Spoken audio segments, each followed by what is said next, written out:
திராவிட முன்னேற்றக் கழகத்தின் பவள விழா நாயகர் தமிழ்நாடு முதல்வர் பெருமதிப்பிற்குரிய அண்ணன் தளபதி அவர்களே, தமிழர் தலைவர் ஐயா ஆசிரியர் அவர்களே, அன்பு இளவல் உதயநிதி அவர்களே, மேடையில் அமர்ந்திருக்கும் திராவிட முன்னேற்றக் கழகத்தின் மூத்த தலைவர் பெருமக்களே, தோழமை கட்சிகளை சார்ந்த தலைவர்களே, திரளாக கூடியிருக்கிற திராவிட இயக்க சொந்தங்களே, உங்கள் அனைவருக்கும் என்னுடைய பணிவார்ந்த வணக்கத்தை தெரிவித்துக் கொள்கிறேன். முத்தமிழறிஞர் கலைஞரின் முன்னிலையில் தமிழர் தலைவர் ஐயா ஆசிரியர் அவர்கள் ஒரு முறை பேசினார். விடுதலை சிறுத்தைகள் கட்சி திராவிட இயக்கத்தின் மூன்றாவது குழல் என்று சொன்னார். திராவிடர் கழகம் முதல் குழல், திராவிட முன்னேற்றக் கழகம் இரண்டாவது குழல் என்றால் விடுதலை சிறுத்தைகள் கட்சி மூன்றாவது குழல் என்கிற ஒரு அங்கீகாரத்தை வழங்கிய தமிழர் தலைவரும் அமர்ந்திருக்கிற இந்த மேடையில் திராவிட அரசியலின், சமூக நீதி அரசியலின் மூன்றாவது குழலாக உங்கள் முன்னால் நான் இருக்கிறேன். பவள விழா காணும் திராவிட முன்னேற்றக் கழகம்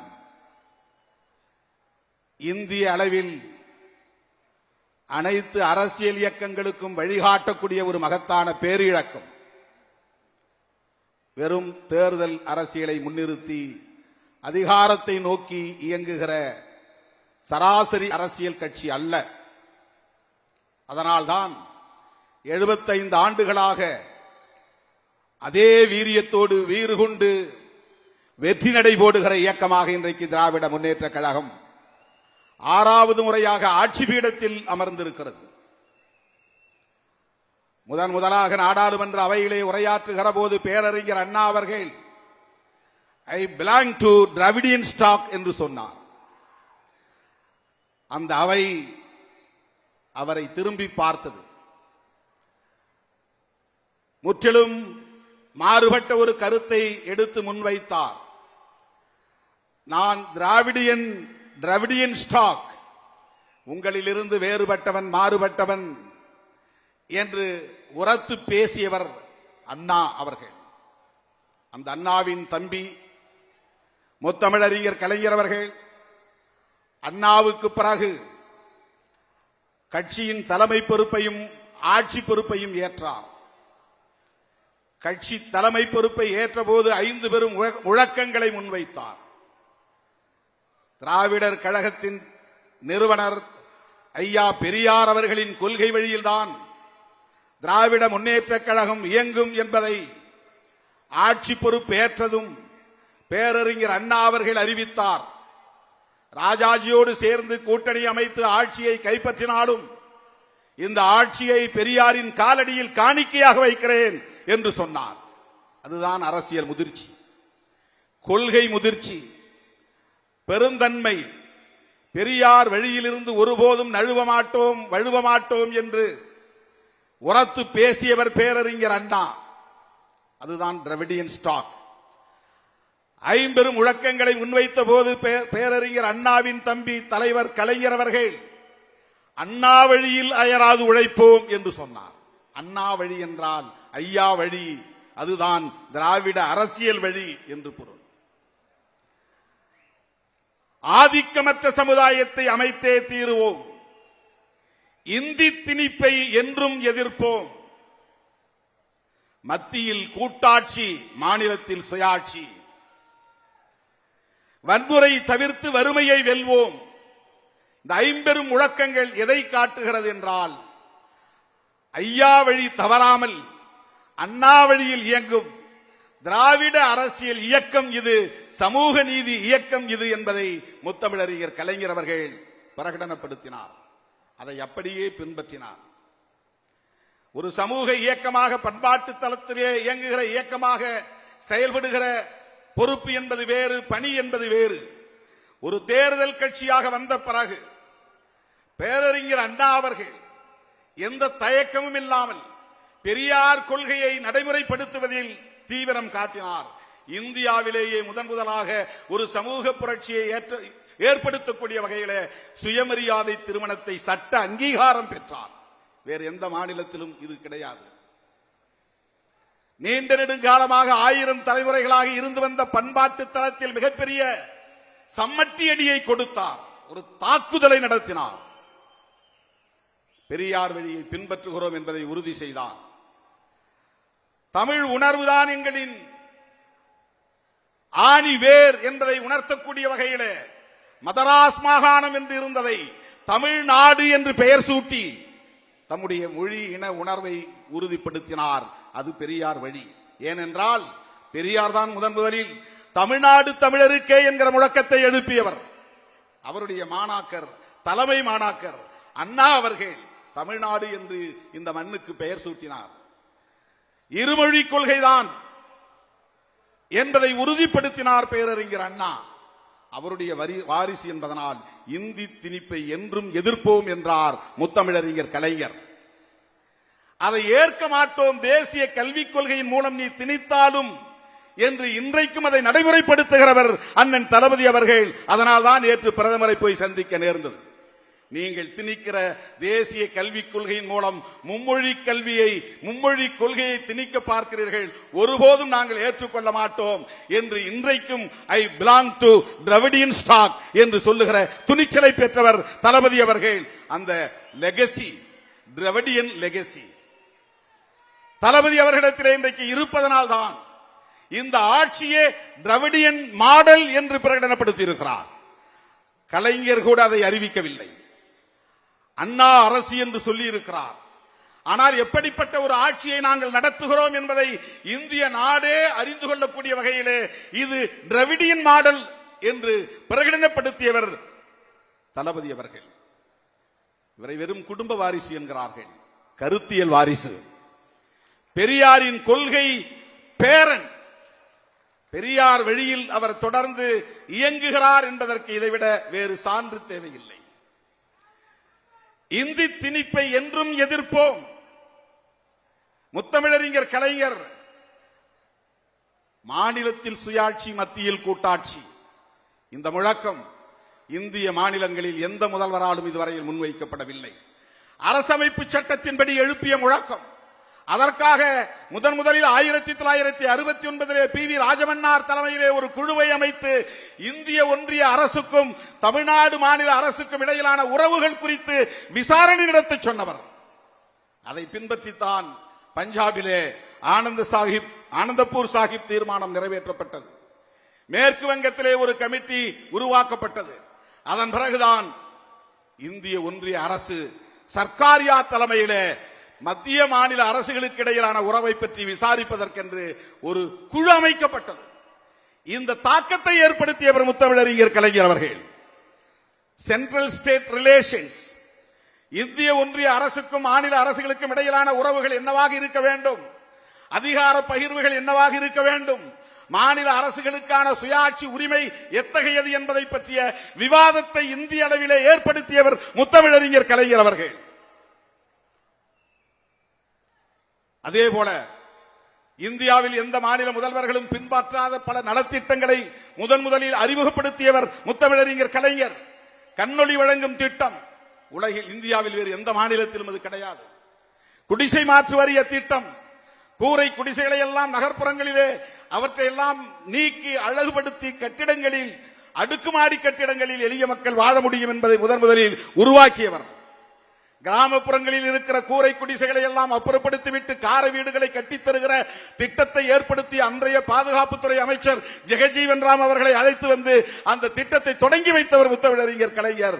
அதை பார்த்த பிறகுதான் ஜெகஜீவன் ராம் அவர்கள் இந்திரா காந்தி அம்மையாரிடத்தில் எடுத்துச் சொல்லி இந்திரா ஆவாஸ் யோஜனா என்கிற ஒரு புதிய திட்டத்தை இந்திய அளவிலே இன்றைக்கு இந்திரா நினைவு குடியிருப்பு திட்டம் உருவானது என்றால் அதற்கு அடிகோடியவர் முத்தமிழறிஞர் கலைஞர் அவர்கள்.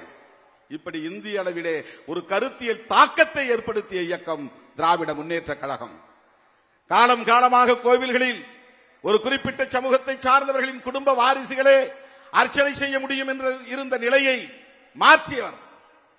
அனைத்து சாதியினரும் அர்ச்சகராகலாம் என்கிற திட்டத்தை ஆட்சி பொறுப்பேற்ற அந்த காலத்திலேயே 70களின் தொடக்கத்திலேயே அந்த சட்டத்தில் திருத்தம் கொண்டு வந்தவர். அதைவிட முக்கியமாக நான் அடிக்கடி சிலாகித்து பேசுகிற திட்டம், எத்தனையோ பல திட்டங்களை அறிமுகப்படுத்தினார். பிச்சைக்காரர் மறுவாழ்வு திட்டம் இந்தியாவில் வேறு எந்த மாநிலத்திலும் அது கிடையாது. தெருவிலே வீதியிலே யார் வேண்டுமானாலும் பிச்சை எடுப்பார்கள், அதை பொருட்படுத்துவதற்கு யாரும் இல்லை என்கிற நிலை இருந்த போது தொழுநோயால் பாதிக்கப்பட்டு கோவில்களிலும் வீதிகளிலும் பிச்சை எடுத்துக் கொண்டிருந்தவர்களுக்கு ஆங்காங்கே ஒரு தங்கும் இடத்தை உண்டு உறைவிடத்தோடு ஏற்படுத்தி தந்தவர்களுக்கு மறுவாழ்வை ஏற்படுத்தி தந்த பெருமை முத்தமிழறிஞர் கலைஞருக்கு சாரும். அவர்தான் சமத்துவபுரம் என்கிற புதிய திட்டத்தை கொண்டு வந்தார். உலகில் இந்தியாவில் எந்த தலைவரும் சிந்திக்காத ஒன்று. ஊர் வேறு சேரி வேறு என்று பிரிந்து இந்தியா முழுவதும் இரட்டை இந்தியாவாக இருக்கிறது. ஒரே ஊரில் வாழ்ந்தாலும் கூட தனித்தனியாக சாதி பெயர்களில் தெருக்கள் இருக்கின்றன. ஒரு வீடு இன்னொரு வீடு என்று சாதி கலந்து இருக்காது. இப்படிப்பட்ட நிலையிலே இந்த மக்கள் எப்போது இணைந்து ஒரே இடத்தில் வாழப் போகிறார்கள் என்கிற கவலை முத்தமிழறிஞர் கலைஞருக்கு மட்டும்தான் எழுந்தது. ஏனென்றால் அவர் அண்ணாவின் தம்பி, பெரியாரின் பிள்ளை. அதனால் அந்த கருத்தியல் அடிப்படையில் அந்த சிந்தனை சமத்துவபுரத்தை இந்தியாவில் வேறு எந்த மாநிலமும் உருவாக்கவில்லை. அப்படிப்பட்ட ஒரு கருத்தியல் வாரிசாக 50 ஆண்டு காலம் தமிழ்நாட்டில் மிகப்பெரிய தாக்கத்தை ஏற்படுத்திய தலைவர். எதிர்க்கட்சி தலைவராக இருந்தாலும் அவரை சுற்றிய அரசியல், ஆளுங்கட்சியாக இருந்தாலும் அவரை சுற்றிய அரசியல், அரை நூற்றாண்டு காலம் கலைஞரை சுற்றிய தமிழ்நாடு இயங்கியது, இந்திய அரசியலும் இயங்கியது. எத்தனை நெருக்கடிகள், எவ்வளவு அவதூறுகள்.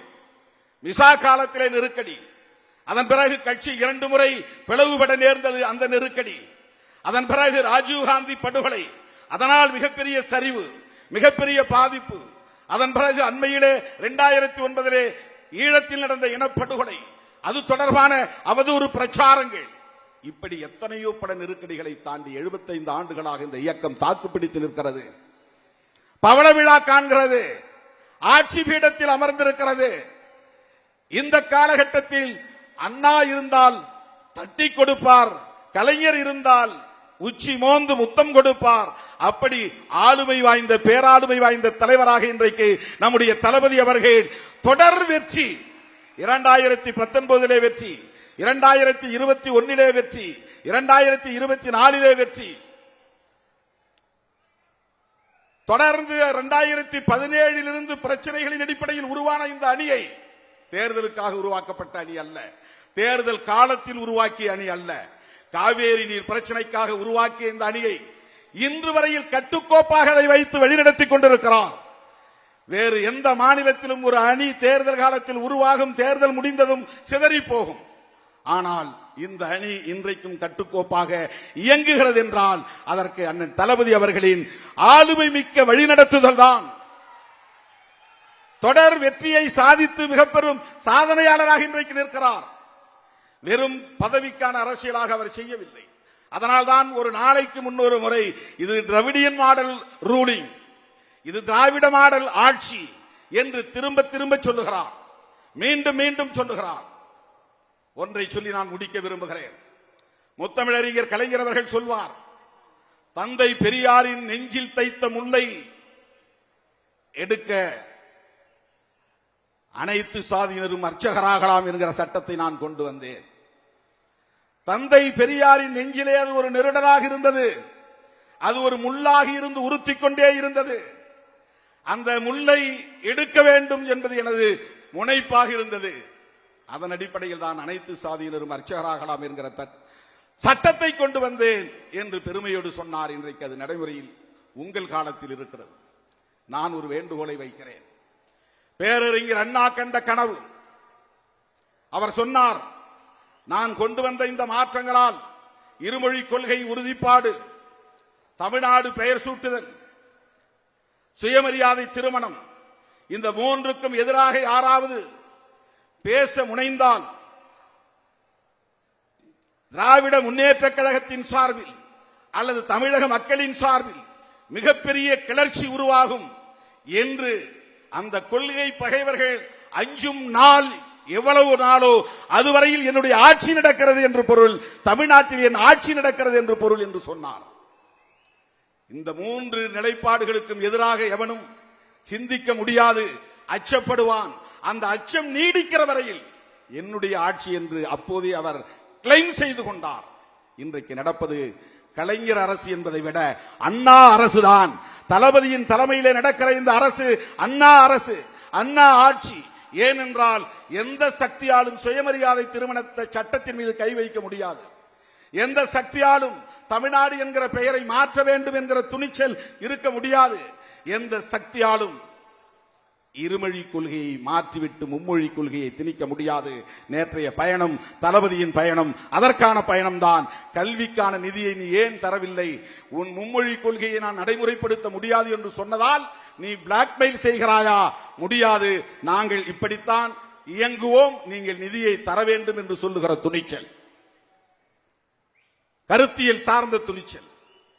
என்னுடைய வேண்டுகோள், அண்ணா ஒன்றை சொல்லி அது ஒரு ஏக்கமாகவே இன்றைக்கும் நிலுவையில் இருப்பதாக நான் கருதுகிறேன். இந்தி திணிப்பு எதிர்ப்பு போராட்டத்தில் 1938 நடந்த முதல் மொழி போராட்டத்திலே கைது செய்யப்பட்ட தாளமுத்து, நடராசன் 2 பேரும் காவல்துறையின் ஒடுக்குமுறைகளால் உயிரிழக்க நேர்ந்தது. அண்ணா பேசினார்.